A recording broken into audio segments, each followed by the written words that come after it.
Today, we're going to be exploring the strange and at times horrific world of YouTube families. Recently, it was revealed that a documentary will be coming out about the Stauffer family, which you may remember as the family who was accused of adopting a child with disabilities just to farm him for content. I've not seen this documentary yet, but I have read the reviews and they're very damning of the Stauffer parents, especially the mom, Micah. So I figured today I'd run through the story again of what happened and shed some light on some other YouTube families that were exploiting their kids. And we're gonna talk a little bit about the legal loopholes that allow this kind of content to be made. And if you're the type of person who likes to uncover the dark side of things, make sure to like this video, subscribe to this channel for weekly uploads, and hit the notification bell so you never miss a video of my dark creation.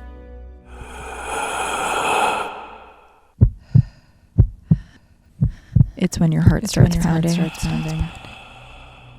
In April of 2020, James Stauffer uploaded a video of the inside of his car to his YouTube channel, Stauffer's Garage. This was a side project to his family's usual YouTube channel called The Stauffer Life, where he and his wife, Micah, extensively documented their ever-growing family. But all of that was about to change with James's new upload. Within minutes of it going live, comments started flooding in, not about what was in the video, though, but what was missing from it. See, in the backseat of James's car were car seats for his 4 children. They were neatly snapped in place in the second and third rows of his family-sized SUV, except one of the car seats was very obviously missing. The one that belonged to his 4-year-old son, who I'll call H. Where is H's car seat? Why is his the only car seat missing? Comments read. People were commenting so fast, it was hard to catch them all. But fans noticed that any comments referring to the missing car seat started disappearing. They were being intentionally erased by someone on the other side. Though, for fans that had watched closely as the family had recorded and uploaded every milestone, growth spurt, accomplishment, and transition in their life, they felt like this unaddressed gap in the Stauffer's backseat was actually indicative of something the family didn't want them to know. I mean, they had watched weekly videos of H integrating in the Stauffer's life. He was a huge part of their content. So where was his car seat? The truth of the matter was the 4-year-old's car seat was missing because there was no longer a 4-year-old that would need it. H was not a part of the Stauffer family anymore, and the story of what happened to him was much more confusing and heartbreaking than anyone expected. Within the next few months, that missing car seat would go on to make headlines, ones that read, "Why did these YouTubers give away their son?" This is Heart Starts Pounding, and I'm your host, Kayla Moore. And today, I want to tell you the story of something I've been darkly curious about for quite some time. How children get exploited on the internet. How we live in an age without rules and regulations on what parents can make their kids do for views and likes. And what happens when that gets taken advantage of. And as always, listener discretion is advised.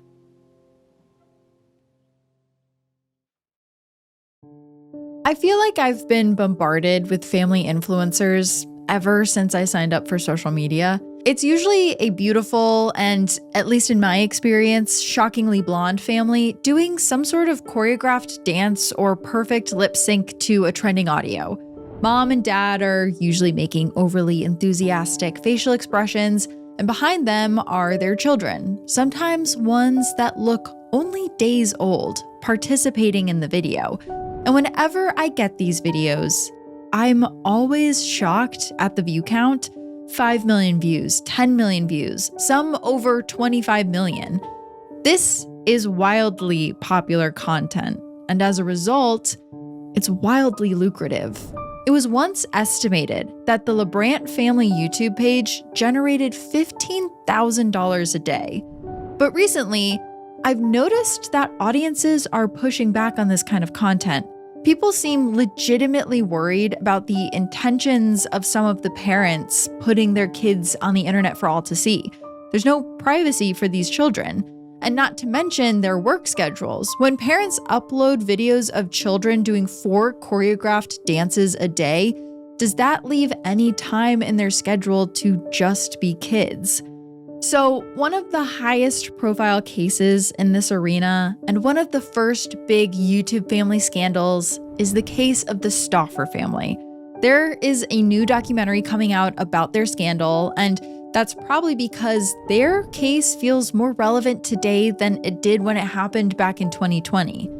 But let's start at the beginning.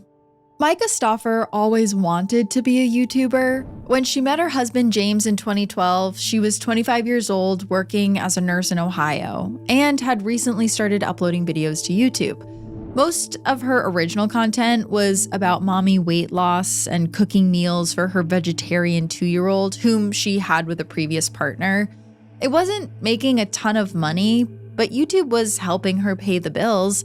And when she met James on OkCupid that year, not only was he down to be a stepdad to Micah's daughter, but he was down to continue making lifestyle content with Micah.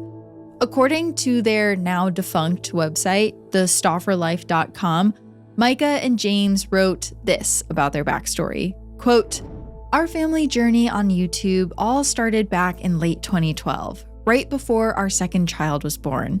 Those first years of videos were a learning opportunity and our way of sharing our daily lives as a family with you and the world. YouTube, for us, is a way of life, a method of documenting life's challenges and victories as a family. It's also a way for our children to remember their childhood and the adventures they went on. This journey we all are on is truly magical, and by sharing ours with you, we hope to inspire others to embrace each and every day to the fullest. We all have a story to tell, and this is our way of doing it." If they were really looking to make YouTube a way for their children to remember their childhood and the adventures they went on, like their website claimed, this seemed like a strange, albeit lucrative way to do it. Micah was posting everything to YouTube, including things that wouldn't have been discussed with her children, like her journey with pregnancy, her cleaning routines, and even what giving birth was like for her. Her videos were brightly lit, colorful, and focused on her journey building her family, heavily featuring her children. But her hard work was paying off. By 2014, Micah was doing YouTube full-time while James stayed at his job. YouTube is a funny beast, though. When you're creating content for YouTube, you're really creating content for an algorithm. If you don't, your videos won't get pushed out to people. You'll lose sponsors. And well, in Micah's case, you'd have to go back to your nursing job. So everything about the videos must be optimized for the algorithm. Thumbnails need to feature bright, cheery faces so they get clicked. The content needs to be dramatic, and titles need to be really eye-catching. It seems that to stand out amongst a sea of other kids and family content, some families have tried to go for shock value. Take, for instance, the LeBrant family. Another shockingly blonde, young family with 5 kids. In 2021, a video with a thumbnail featuring their children was posted to YouTube with the title, quote, "She got diagnosed with cancer." In the thumbnail, the dad is looking down at his youngest daughter. Millions of concerned fans tuned into the 42-minute video, devastated for the family, only to learn in the first 10 minutes that their daughter did not, in fact, have cancer. The video was referring to the fact that some other children have cancer. The title and thumbnail were some form of twisted clickbait to hit the algorithm. Needless to say, fans were not happy, and the comments are now turned off of that video. But Micah was in the same predicament. How could she use the algorithm to her advantage to get her content to grow?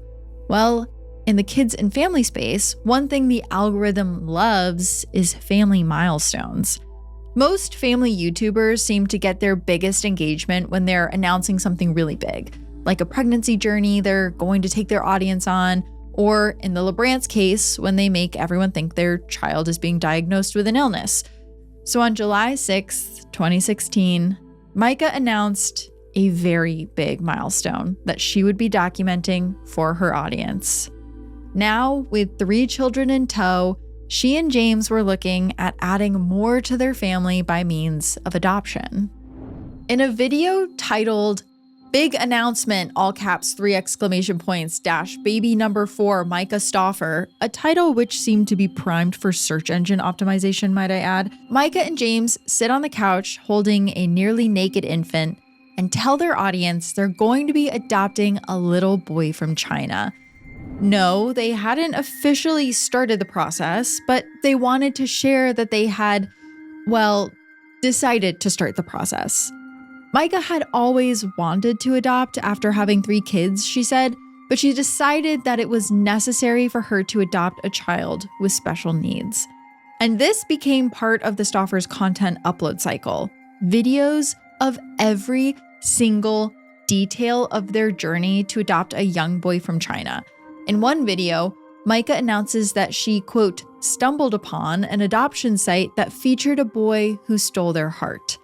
I'm going to continue to refer to this boy as H. Yes, his name is out there, but so many personal details have been shared about this poor kid without any consideration for him that I just can't bring myself to identify him.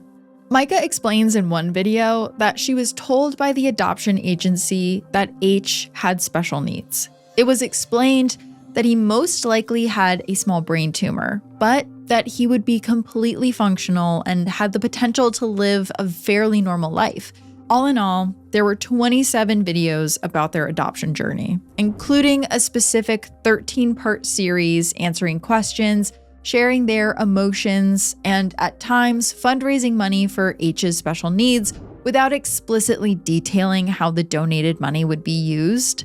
For every $5 donated, Micah would show another sliver of a 1,000-piece puzzle that eventually would show a complete picture of H's face. Donors' names would also be written in H's baby book. This tactic of breadcrumbing exclusive content of children for paid followers is not unique to the Stauffers. In fact, it's something that probably happens more today than it did in 2016. In 2021, a TikToker named Zoe Laverne was offering exclusive photos of her newborn to her 21 million followers for a $15 fee. Then there was the case of Hannah Naley, who ran a social media channel on behalf of her 12-year-old daughter who wanted to be an actress. Hannah was offering tons of exclusive access to her daughter via different channels. A Patreon was set up with tiers ranging from $8 a month to $100 a month, and it offered exclusive pictures of her daughter.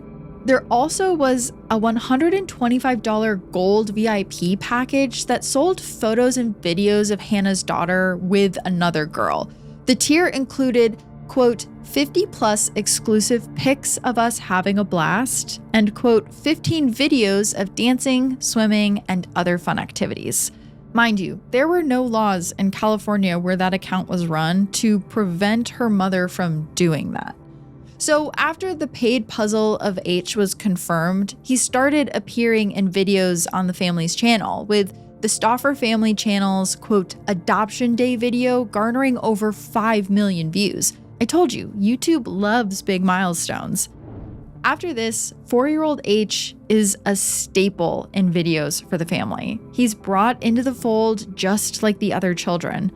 Only there's something deeply sinister about H's involvement in these videos, pretty much right off the bat. It becomes apparent early on to the Stauffers and to the audience that H's disabilities are affecting his life more than the adoption agency disclosed. He would bite the family and bang his head against the wall. He was prone to meltdowns that really concerned doctors, and he had a lot of trouble communicating, meaning he couldn't say what he was feeling, about how comfortable he was, about being filmed, any of it. And these challenges were being broadcast to an ever-growing audience, though Micah insisted there were details left out of the videos, it felt like every piece of information doctors told the Stauffers, she was telling the audience. Like how the Stauffers brought the young boy in for more testing and were told that he did not have a brain tumor, he actually had a stroke in utero. In one video where Micah and James wear sweatsuits and talk directly to the camera, they explain that H was diagnosed with, quote, severe autism. Think about it. If your doctor went on YouTube and made a video about you to an audience of 700,000 subscribers and told them your personal medical history, they would be fired. But that protection, HIPAA, doesn't apply to parents. Earlier this year, we saw the fallout of this when an 18-year-old who asked to go by the name Cam testified to support a Maryland bill protecting children forced into influencing. In that testimony, Cam shared that their mother was a social media influencer who shared deeply personal and intimate details about Cam to her followers, including when Cam got their first period. Cam is now terrified to go by their real name because a cursory Google search would amass hundreds of photos of them as a child. H never had the chance to speak out about this though, so videos documenting his progress continued. Micah would hop on camera and complain about the difficulties that came with raising the boy and would try to show her audience her methods for disciplining him. And her audience and brands ate up the content. In one photo posted to Instagram, Micah is cuddling H while a basket of laundry sits behind them. In it, the detergent is strategically placed with its label forward. The caption indicated that it was a sponsored post. And under another sponsored photo, she wrote that that detergent had actually helped her relationship with H grow. I guess, according to Micah, H didn't need specific therapies, he just needed detergent. The oversharing was packaged as authenticity to help other families, so it seemed really suspicious to followers when H started slowly disappearing from the Stauffers' YouTube videos sometime around February of 2020. By April, fans noticed that his car seat was no longer in James's car, causing a lot of concern. And finally, on May 26th, Micah uploaded a video to the Stauffer Life channel titled, quote, an update from our family. In it, Micah and James look somber in their well-lit master bedroom. They explain to the camera that they made the decision to give H to a better family equipped to handle his specific needs. They go on to say that they still loved H with every ounce of their being. They ask at the end of the video that their privacy be respected at this time. It's ironic to ask for privacy at the end of a years-long saga where they shared deeply personal details about their son's medical history with millions of strangers, when they put a camera in his face before he could even understand what YouTube was. But this was the first time they would face any real backlash over their actions, so they were asking people to not criticize them, disguised as privacy. This scandal immediately blew up, reaching an audience much larger than their own YouTube subscribers. People were infuriated and accused the Stauffers of adopting a child just to make content and money off of him. A petition demanding the family to unmonetize videos featuring H reached 150,000 signatures, and soon, the videos with the boy in them were all made private. The family kept the rest of their videos up until backlash became so severe that the Stauffer Life, as well as Micah's personal channel, were voluntarily taken down. To accuse a family of adopting a special needs son from another country with the sole intention of monetizing him is a very serious accusation. Regardless of the family's intention, though, videos featuring H were incredibly profitable. It's hard to guess exactly how much the Stauffers were making. YouTube pays a different amount to every creator, and it's changed a lot over the years. But in a pretty perverse video, Micah is laying on the beach telling her followers she was electing to get H cheaper therapy. And one follower noted that the bracelet on her arm in the video was valued at over $6,000. I'll end this segment on this fact. H has been confirmed to be with a new, loving family and is currently doing very well, far away from the Stauffers. But I bring up this story because it really highlights the dangerous pipeline of family YouTubers. The more their content stands out, the more views they get, and the more money they bring in for their families. Wash, rinse, repeat.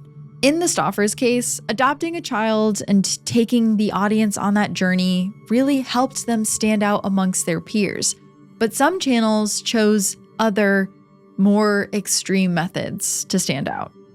Take, for instance, the now deleted DaddyOFive channel. DaddyOFive was a pretty successful channel run by parents Heather and Michael Martin. The idea of the channel was to vlog and do fun family pranks on their 5 kids and upload them to their 750,000 fans. Heather was the stepmom to Michael's children, but participated in the family vlogs and pranks and encouraged the creation of the channel. Pranks started out small, albeit strange. When I think of pranks, I think of silly, harmless things like putting saran wrap over a toilet, or that one where you call your mom on Thanksgiving and ask her how long you need to microwave a turkey for. I don't know, silly little dumb stuff that doesn't hurt anyone. But the DaddyOFive pranks were not that. The pranks typically consisted of the parents angrily accusing one of their children of something until that child was very upset, and then they would laugh at them and tell them that they were only kidding. In one early video, Michael accuses his daughter, who looks like she's under 10 in the video, of kissing boys at school. And when she starts to get upset and say that no, she wasn't doing that, he pushes the idea harder until he's yelling at her that her brother saw her do it. The young girl starts shrieking, saying that she wasn't doing that and that her brothers must be lying, until her father tells her that he was just kidding. Yeah, I don't really see how that's a prank either. It's not funny or enjoyable to watch, and yet their family channel kept growing. Over time, Heather and Michael realized that the more intense their pranks got and the more upset their children seemed on camera, the more views they would get. But here's the thing. Views weren't just coming from fans. At this point, other YouTubers started making videos calling out DaddyOFive for their bad behavior, but that brought more people to their channel who would watch in horror and comment their concerns, thus adding to the video's engagement and driving views. Michael admitted in one video that his daughter's reactions weren't really extreme enough for his liking. In one prank video, you can hear Michael explain to 2 of his young sons that they needed to make sure to, quote, keep it going, get her as mad as you possibly get her. It was clear that he was trying to heighten her reactions so they aligned better with his vision for the channel. However, she remained pretty stoic, and so he stopped featuring her as much. And unfortunately for Michael's youngest son, a lot of the focus was then turned on him. So I'm just going to take a second right now and let you know that the youngest son now lives with his biological mom and he is safe. She's confirmed that he's doing well. I just want you to keep that in mind as we continue the story.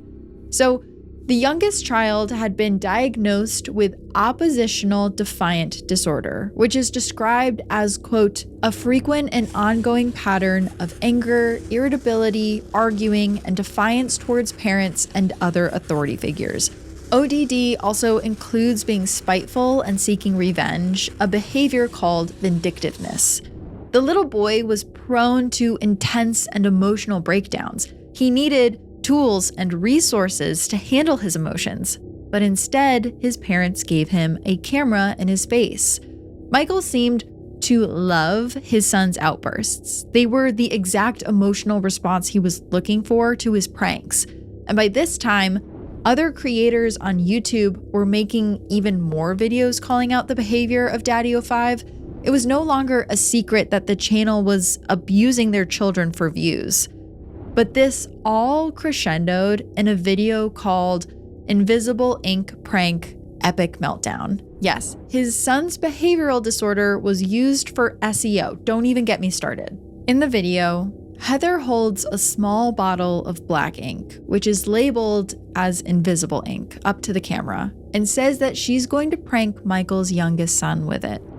She proceeds to dump the contents of the bottle on his carpet, and the black ink makes these horrible stains on his otherwise white floor. It looks terrible. I have no idea why anyone would make a mess like that intentionally. And then she and Michael call the boy into the room, camera positioned perfectly to get his reaction, and they start screaming at him. "What is this? What happened?" They yell at the boy, who looks totally shocked. And not only is his floor ruined, but he has no idea what happened. He starts getting really emotional, a completely warranted reaction in this scenario, but Heather and Michael keep heightening their anger. Then they start swearing at the boy. Soon, another one of their sons and their younger daughter are in the room, having come to the youngest's aid, and they all start crying, unsure of what's happening and why their parents are so mad. Eventually, when all the kids are distraught and comforting each other, Heather and Michael break out into a fit of maniacal laughter. "It's just a prank, brah," Michael sneers at his son, who is not laughing. This video horrified hundreds of thousands of viewers and eventually caught the attention of mainstream media, who went public with the story. In 2017, Heather and Michael were sentenced to 5 years probation and lost custody of 2 of their children, including the youngest son. And like I said, now he lives with his biological mother, and she says that he's healing. The DaddyOFive YouTube channel, however, has been completely banned from the site. I'd like to say that the Stauffers and DaddyOFive are relics of the past, of a time where content creation involving children was a lawless place. But the sad reality is it's still very much a lawless place, and these issues continue to crop up. Currently, at the federal level, children have, quote, "zero protections in regard to their privacy, labor, or income" from online content. The laws that do exist regarding kids and the internet, like the Children's Online Privacy Protection Act and the Children's Internet Protection Act in the US, focus on illegal data collection and exposing obscene content to minors, not in the acts of their own family members. Influencing is a completely unregulated $16 billion+ industry, as opposed to other areas like entertainment, where child labor is strictly monitored. The highest earners in social media can earn hundreds of thousands of dollars from views alone on YouTube, before hundreds of thousands more in brand deals. And this income is completely controlled by the parents.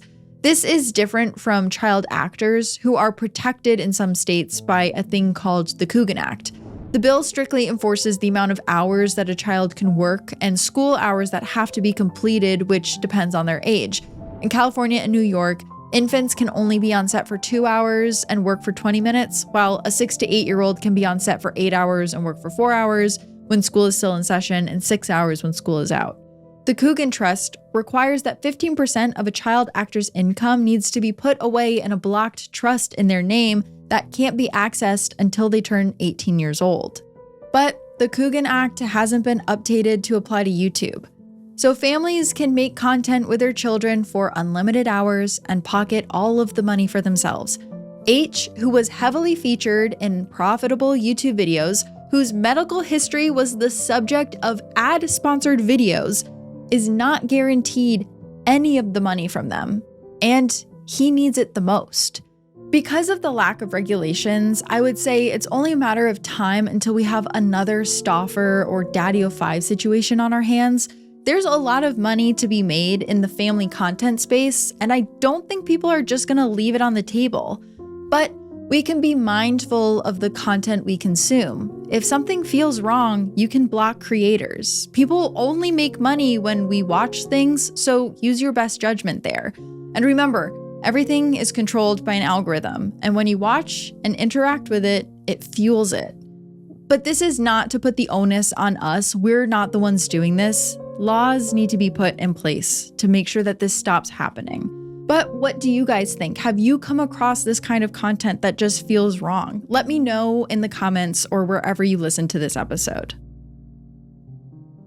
Heart Starts Pounding is written and produced by me, Kaylin Moore. Heart Starts Pounding is also produced by Matt Brown. Additional research by Marissa Dow. Sound design and mix by Peachtree Sound. Special thanks to Travis Dunlap, Grayson Jernigan, the team at WME, and Ben Jaffe. Have a heart-pounding story or a case request? Check out heartstartspounding.com.